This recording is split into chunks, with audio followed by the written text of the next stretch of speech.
ఇప్పుడు మనము ఒక్క స్పూను కాగిన నూనె వేద్దామండి. వేడి నూనె అంతేను. ఇప్పుడు వాటర్ వేసి కలిపేసుకోవచ్చు.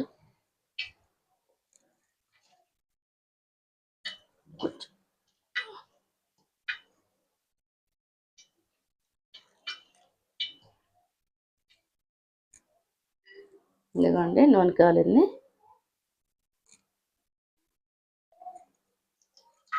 నేనైతే ఆయిల్లోనే ఇలా వేసేస్తాను. రాని వాళ్ళు కొంచెము ఏదైనా క్లాత్ మీద వేసేసుకోవచ్చు.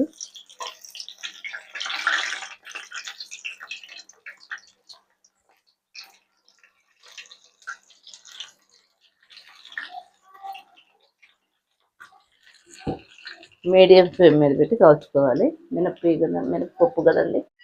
ఇవిగోండి రెడీ అయిపోయాయి. ఇలా వస్తాయి. కొంచెం చేతగానంలో బాండీలో వేయటం రాదంటే ఇలా కవర్ మీద వేసేసుకొని అవి తీసి నూనెలో వేసుకోవచ్చు. ఇలా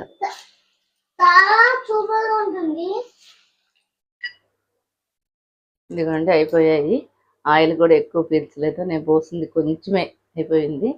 కిలో పోస్తే అరకిలో పిండికి ఈ క్యాన్ నిండా వచ్చాయి, ఈ డబ్బా నిండా వచ్చాయి. ఒక్క అరగంట శ్రమ అండి.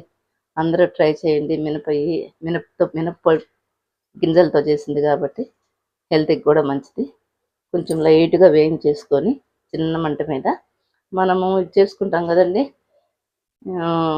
సున్న ఉండలు, అలా వేయించేసుకొని మిక్సీలో వేసుకొని జల్లి పట్టుకోవచ్చు. బియ్య పిండి మనం బయట నుంచి అయినా తెచ్చుకోవచ్చు, ఇంట్లో అయినా ఆడించుకుందైనా ఏదైనా పర్లేదు. ఒక గ్లాసుకు 4 గ్లాసులు బియ్య పిండి. చూడండి ఎంత క్రిస్పీగా ఉన్నాయో, బాగుంటాయి. అసలు ఆయిల్ కూడా చేతికి కూడా అంటుకోదు, అంత బాగుంటాయి. చూడండి చేతికి కూడా ఆయిల్ లేదు, చాలా ఆయిల్ తక్కువ తీస్తుంది. అందరూ ట్రై చేయండి. మా ఛానల్ లైక్ చేయండి, షేర్ చేయండి. బాయ్ అండి.